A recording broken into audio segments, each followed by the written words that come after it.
Imagine a stage, not of wood and velvet, but of canvas and steel.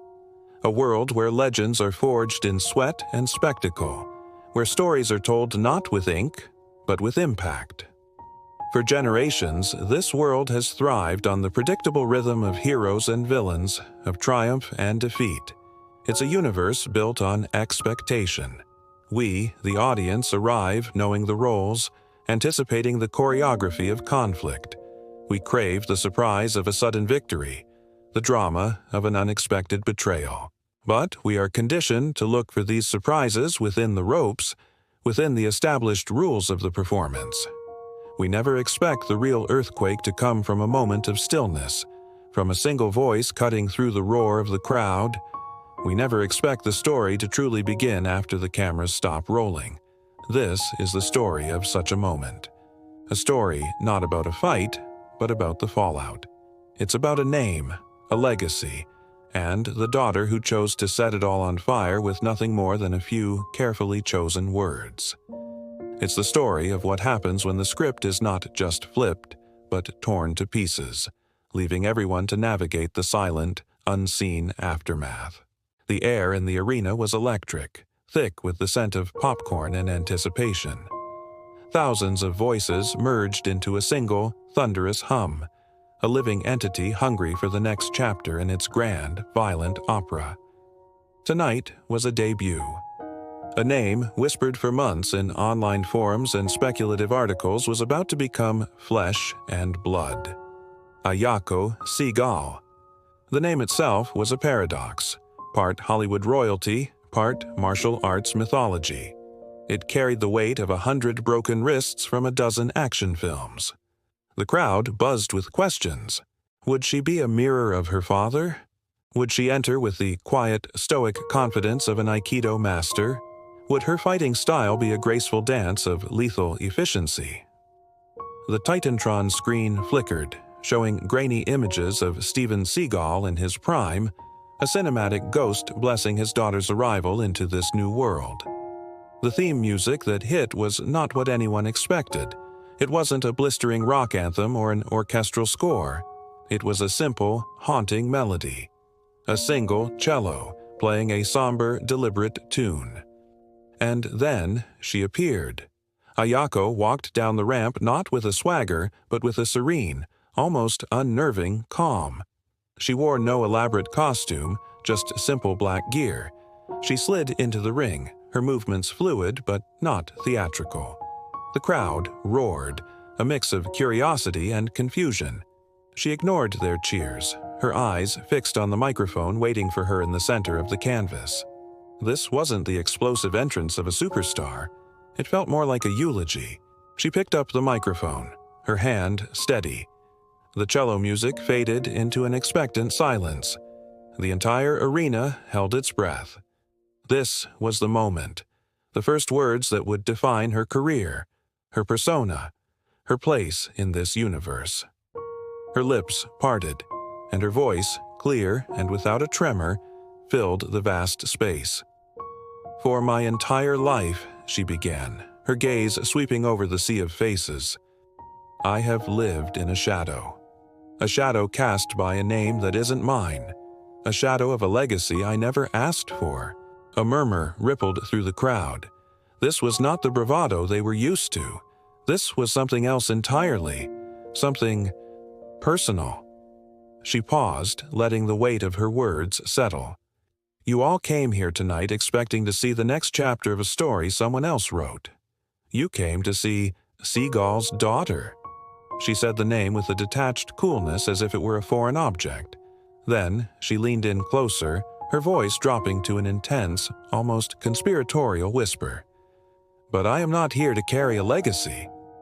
Another pause, this one longer, stretching the tension to its breaking point. A single camera flash cut through the dim light.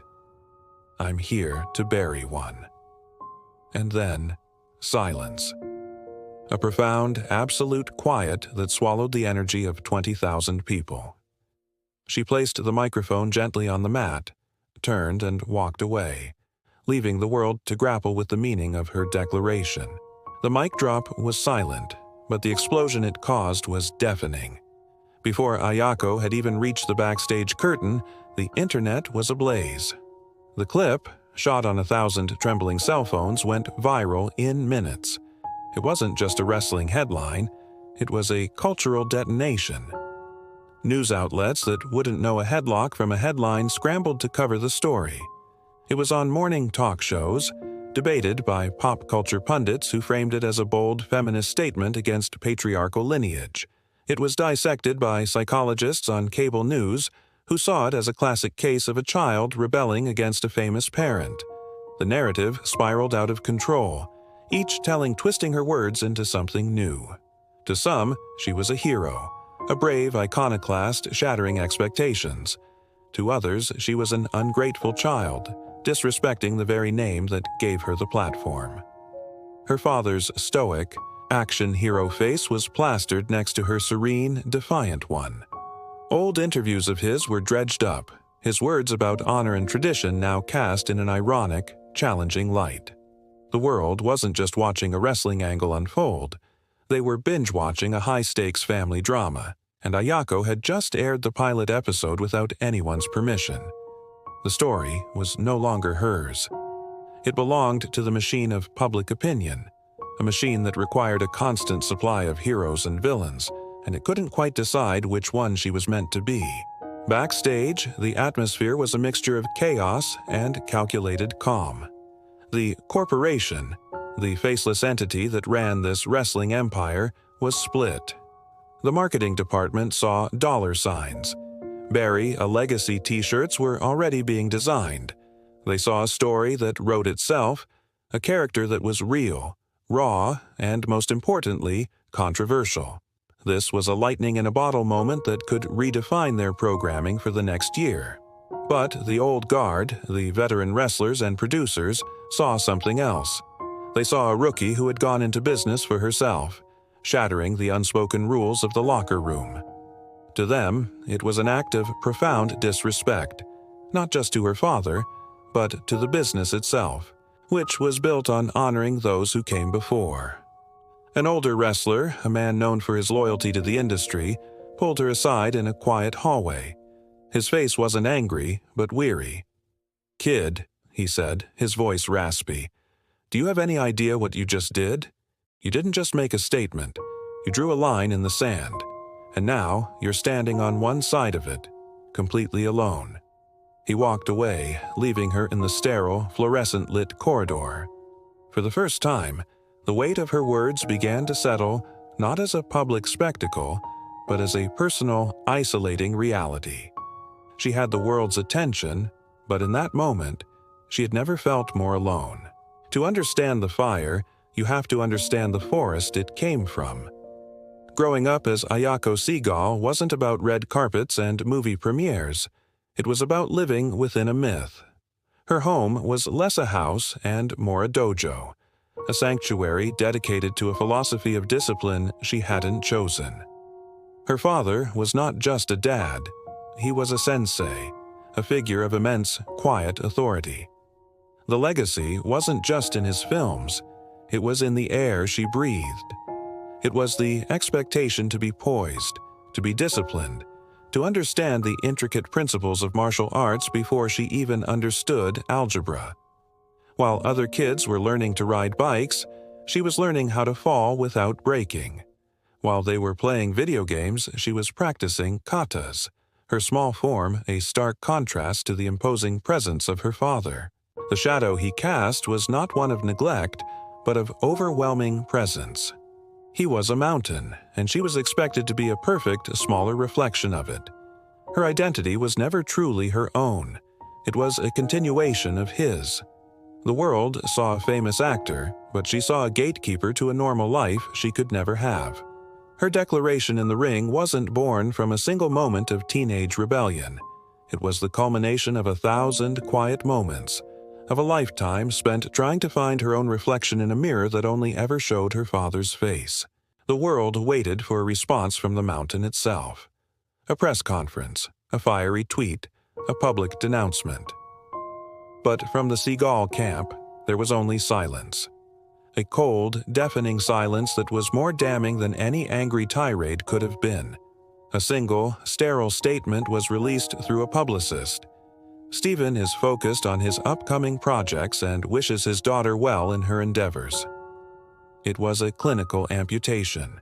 No emotion, no anger, just a quiet, deliberate severing of the public tie.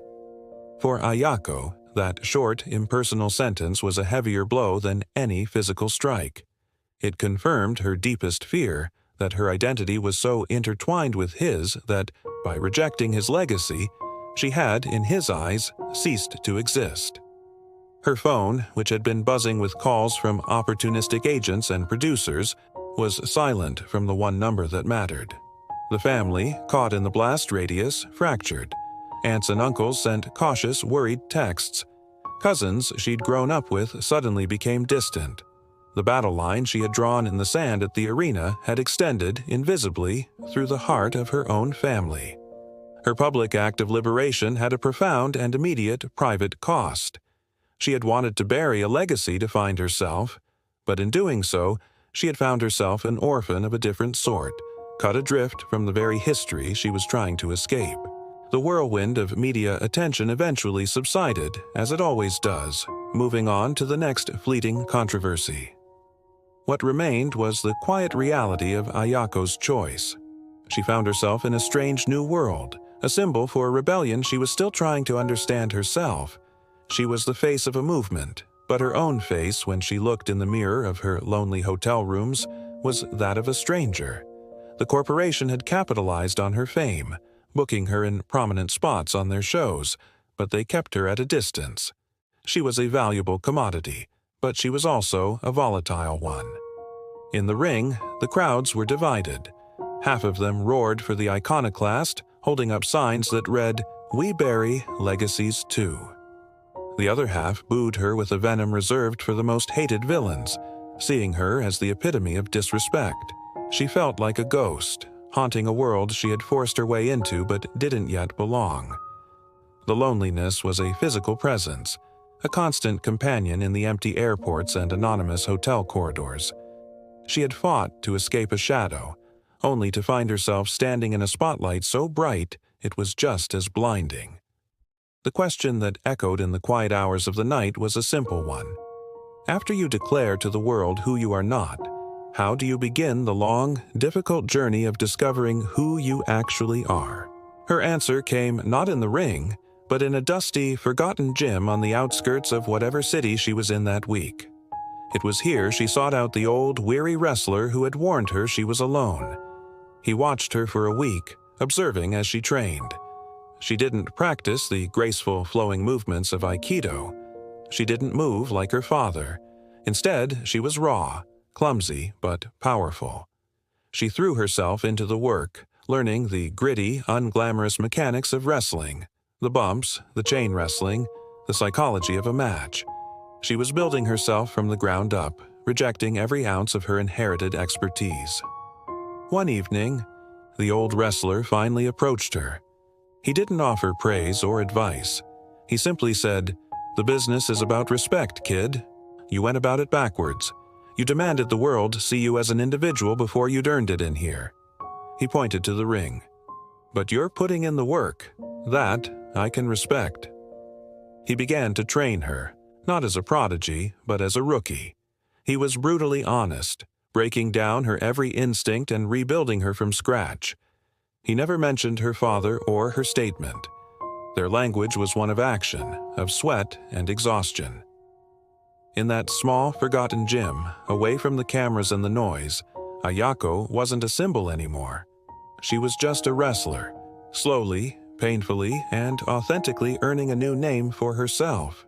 A subtle shift began to happen. The story, which had been driven by the media, started to be reclaimed by the people who mattered, the audience. Her matches weren't elegant. They were struggles. She was often out-wrestled by more experienced opponents, but she never, ever quit. She would get battered, thrown around, and pushed to her limit, but she would always find a way back to her feet. The fans who had booed her started to see something beyond the initial disrespect. They saw a fighter, Not a martial artist, not a legacy, but a stubborn, resilient brawler who refused to be broken. Her statement, "I'm here to bury a legacy," took on a new meaning. It wasn't about her father anymore. It was about her own struggle in the ring. Every time she got knocked down and dragged herself back up, she was burying the expectation that she should be perfect, that she should be an untouchable action hero. She was showing them that strength wasn't about never falling. It was about the determination to rise, bruised and battered, again and again. The "Bury a Legacy" t-shirts, once a corporate cash grab, now felt earned. They were worn by people who saw their own struggles in hers. The struggle to escape a family's expectations, to leave a dead-end job, to start over. She had become an unlikely hero, not by being flawless, but by being profoundly, relatably, and beautifully imperfect. The night of the championship match had arrived. 1 year to the day since her debut. The arena was buzzing, but this time the energy was different. It wasn't just curiosity, it was respect. Ayako was in her locker room, a quiet space amidst the chaos, taping her wrists. A venue employee knocked and handed her a small, unmarked cardboard box that had been left at the gate. There was no return address. Puzzled, she opened it. Inside, resting on a bed of faded silk, was a single object, a worn, slightly frayed white belt, the kind given to a beginner in martial arts. Tucked beneath it was a small folded piece of paper. Her hands trembled slightly as she opened it. The note wasn't a long-winded apology or a declaration of pride. It contained only 13 words, written in a familiar, sharp handwriting. "You were right. A legacy should be earned, not given.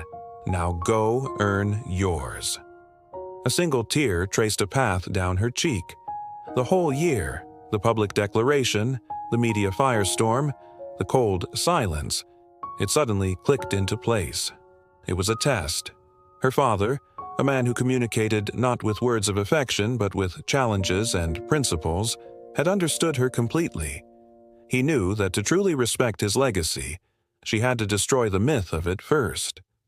Her public rebellion wasn't an act of defiance against him. It was the only language he would have respected. It was the first move in a match only they understood.